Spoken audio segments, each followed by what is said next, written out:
Hello again. I'm Braddock Supervisor John Cook. Welcome back to Braddock Neighborhood News, the program I am using to provide you with information on issues facing our community and ideas on how we can strengthen our neighborhoods. This month, we have reached back in time to the year 1850 and have with us today one of the great community figures of that day. He was a major landowner in Fairfax County in 1850 and had a rich career holding many different positions, private, political, and in the military.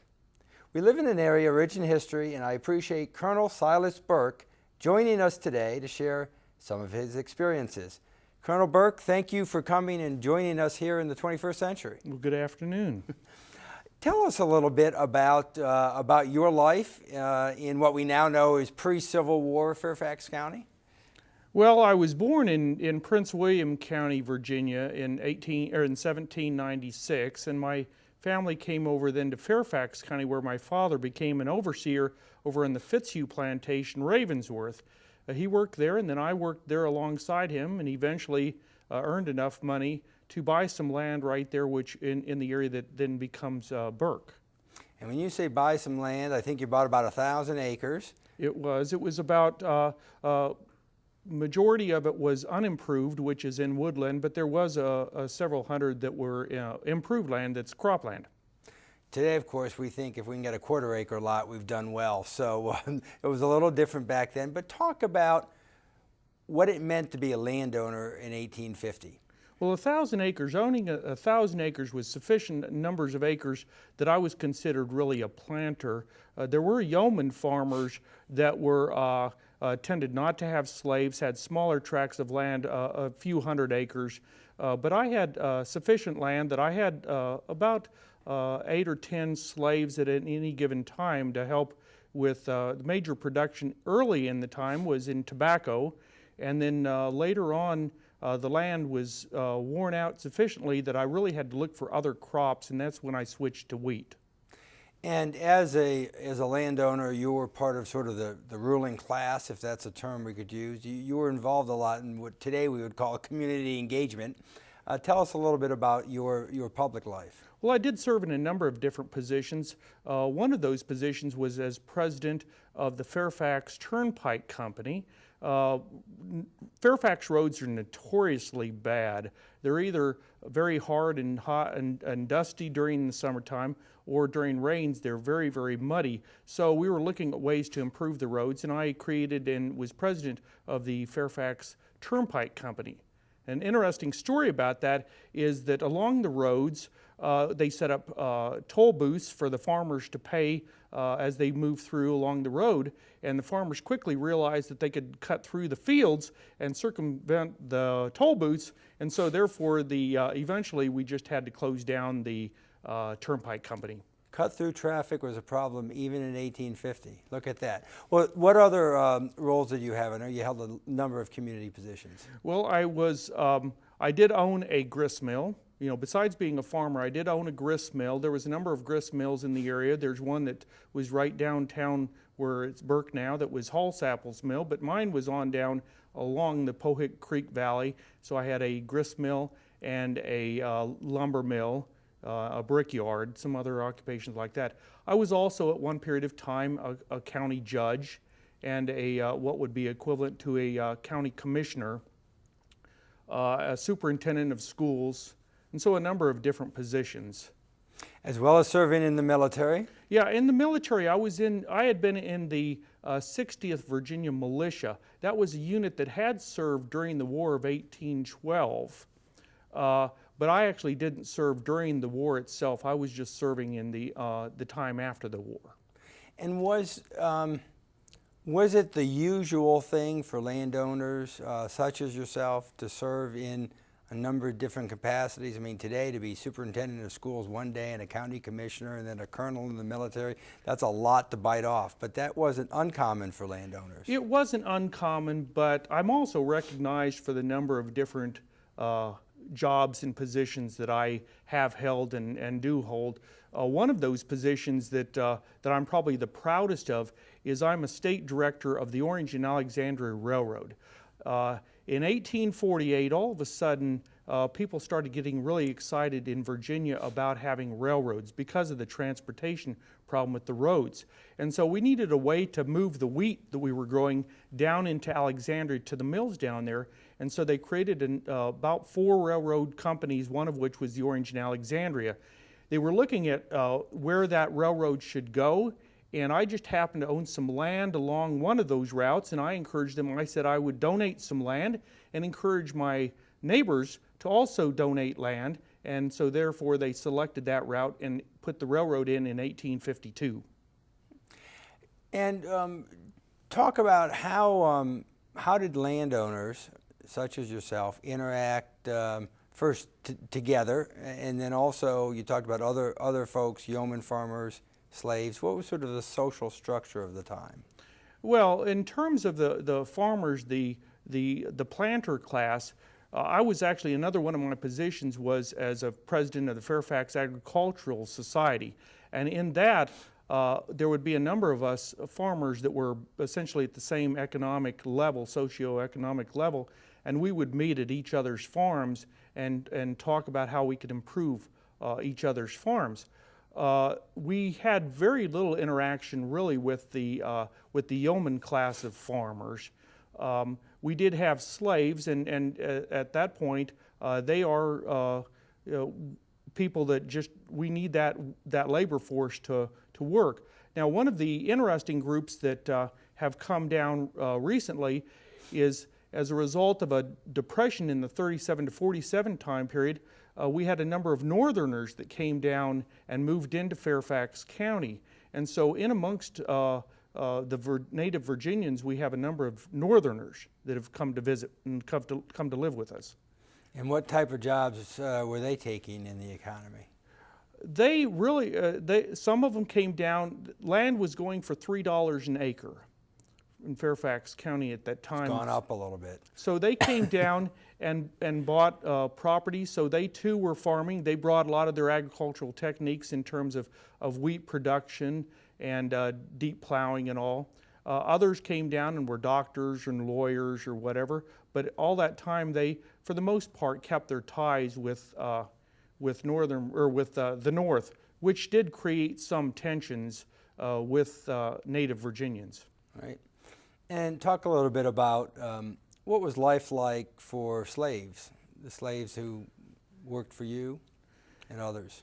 The way slaves were, the life of a slave really did transform a lot in Virginia and in Fairfax. In 1800, at that time, there was a fair amount of freedom in terms of movement of slaves, but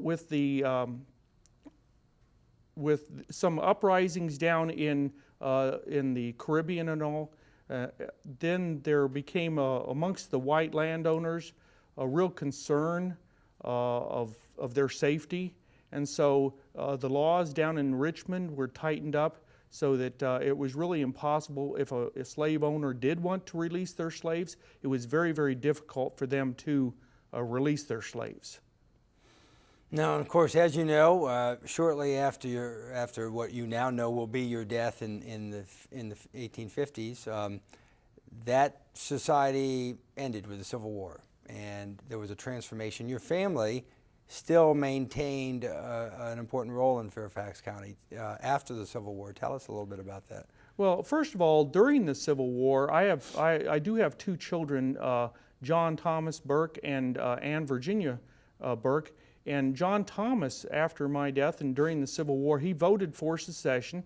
And then upon the injury of the captain of the Fairfax Rifles during the Battle of First Manassas, he took over the captainship and served as the captain of the Fairfax Rifles. It's the 17th Virginia Company D, until he was killed at the Battle of Sharpsburg or Antietam. He played a part in Fairfax. Afterwards, during the war, a number of soldiers came on to the property that was my property there of Woodbury, or the house that we know as the Silas Burke house, and came and took wood and other supplies from the property. So after the war, Hannah continued to live at that property and actually apply to the government for compensation for the supplies that the soldiers took. Well, let's talk a little bit more about life in 1850 Fairfax County. What does your day look like? What do you do? Well, much of my day is really supervising. I do have an overseer. My overseer is John Marshall, who at the same time that we put in the railroad, he becomes Burke's first postmaster. And so he's serving as postmaster, but he's also my overseer. So the direct day-to-day operations connected with the slaves are through John Marshall. But I do spend a good part of my time supervising that and looking at the business of what I'm growing and the shipment down to Alexandria. I do work with Alexandria with J.J. Wheat and Sons. It's a business down there where I take my wheat and ship it down to Alexandria and then mill it at Potomac Mills and Pioneer Mills in Alexandria, and then we ship it off from Alexandria over to Europe. There's a great demand right now for wheat in Europe due to the Irish potato famine.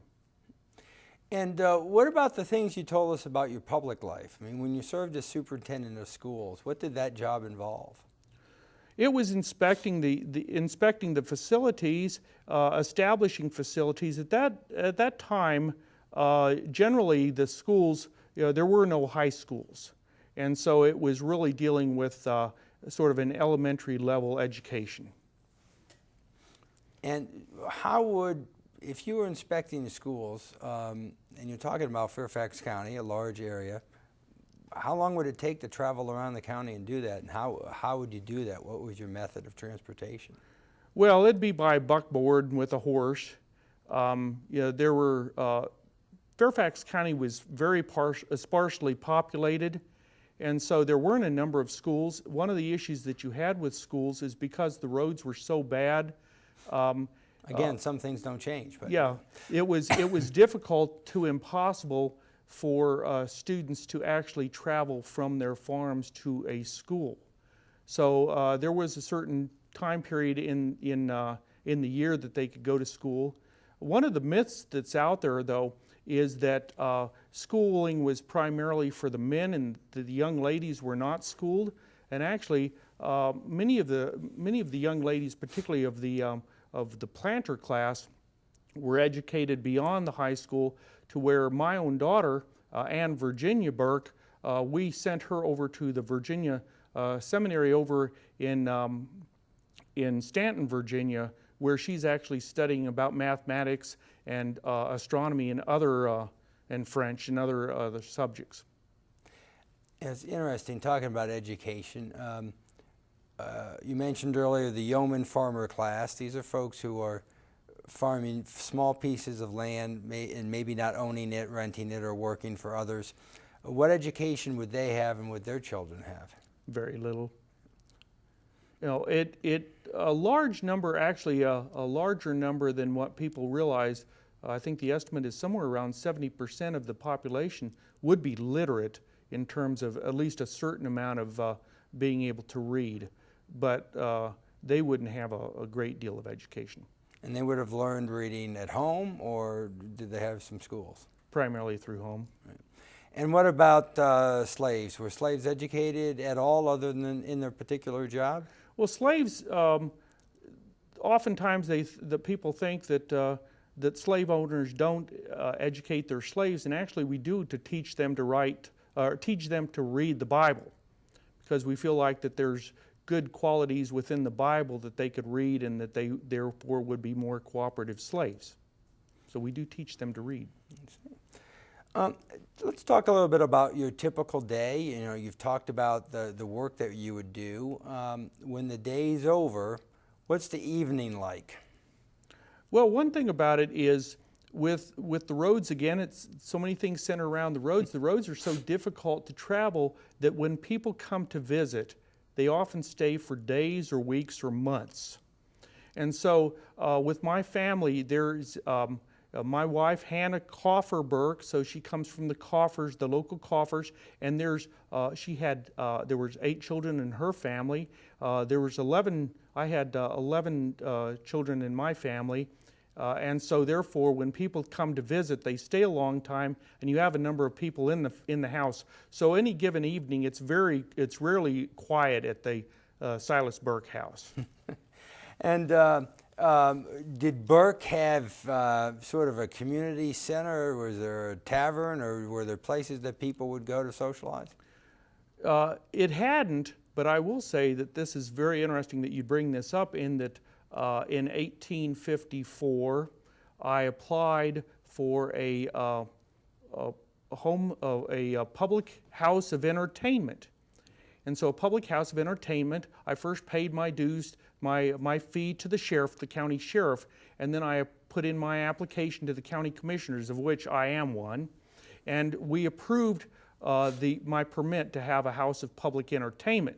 What a house of public entertainment is in more modern lingo would be a tavern, but the requirement was for a public entertainment is you had to serve food, you had to have a place of lodging, so you always had to serve food along with the alcohol, and then have place of lodging, and then also have food and lodging for the horses. Oh, okay, well that's a bigger deal. And so that was in the last, before I passed away, that was earlier in that year. So I don't believe I ever actually, I don't know whether I ever established that house or not. Now, would people at that time, you talked about in the evening you'd be having guests and family at your house, would people get together in what today we would call a community center for community events with each other, or is it mainly in your home? It's primarily home, because you had such large families that it was more in the home setting rather than any kind of a particular setting. There were churches around, the Methodist Church and the Trudeau Church. There were other churches and church functions, but primarily it had been through the home. Well, let's talk about your house a little bit. Of course, it's still standing even today on Burke Lake Road. Talk about, what rooms did you have, and what you didn't have plumbing and electricity like we do today, but give us a feel for what it was like. Well, first of all, I'll mention that we did have slave quarters, and then we did have an ice house, and the ice house is still standing. We have a number of different floors to that house. We have a cellar, and then we have a parlor, a number of bedrooms upstairs. We do have fireplaces throughout the house, because that's what we relied on in terms of heating of the home.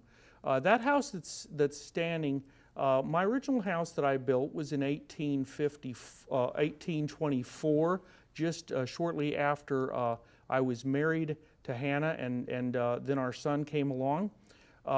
But just earlier this year in 1854, the house burned down, and I was able to just get out with very little private ownings, and then I rebuilt the house that we see there today.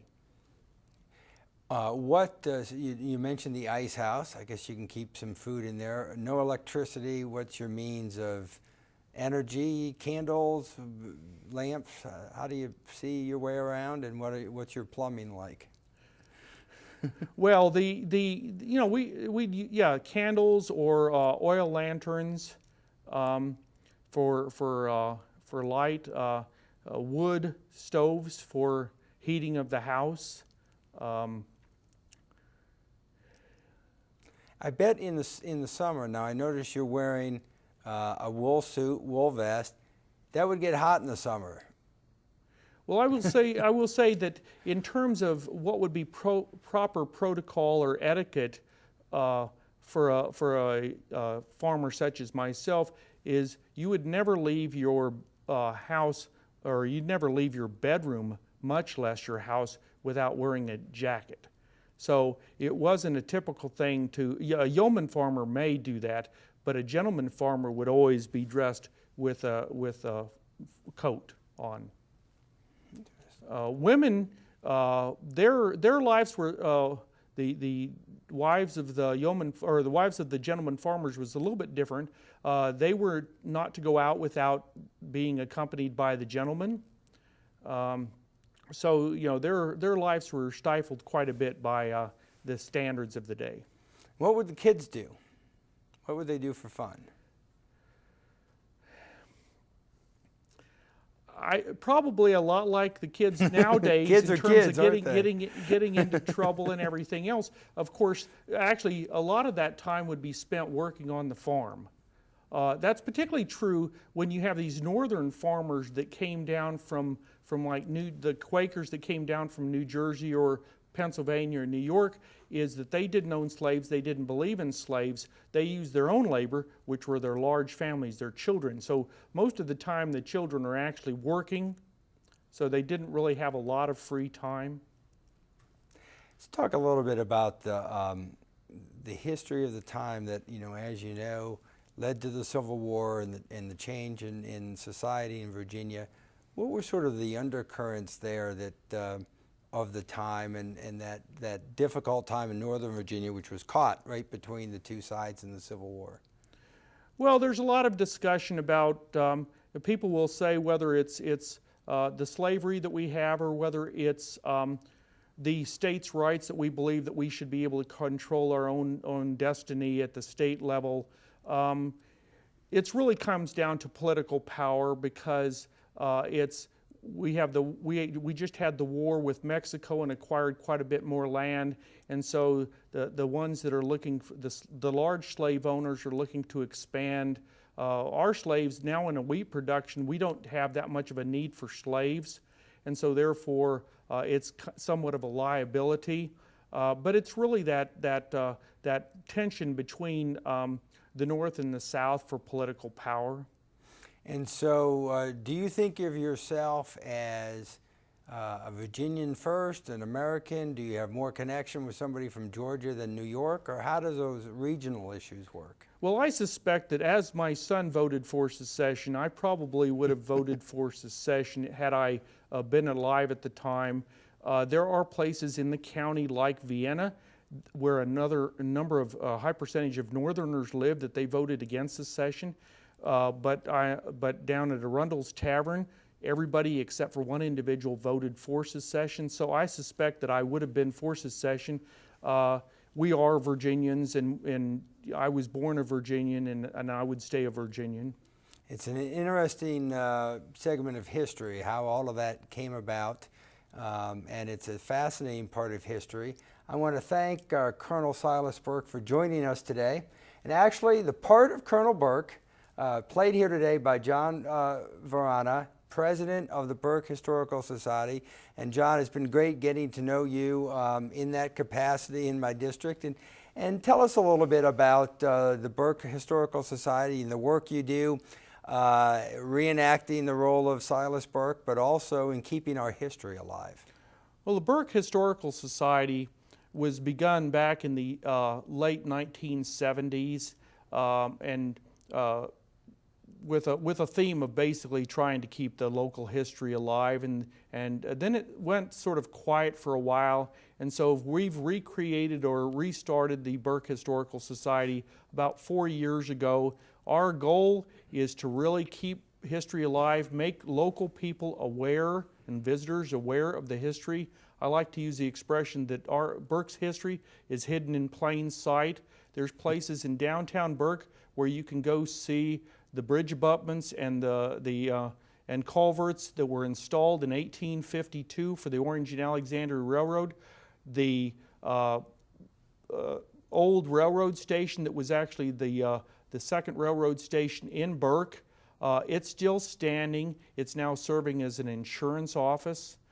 So there's different places that are there, and we just like to make people aware of that history to help them research and learn about the local individuals, because every one of those individuals that lived at that time had an influence, just like Colonel Burke, but there's so many others that had a great influence on where we are today.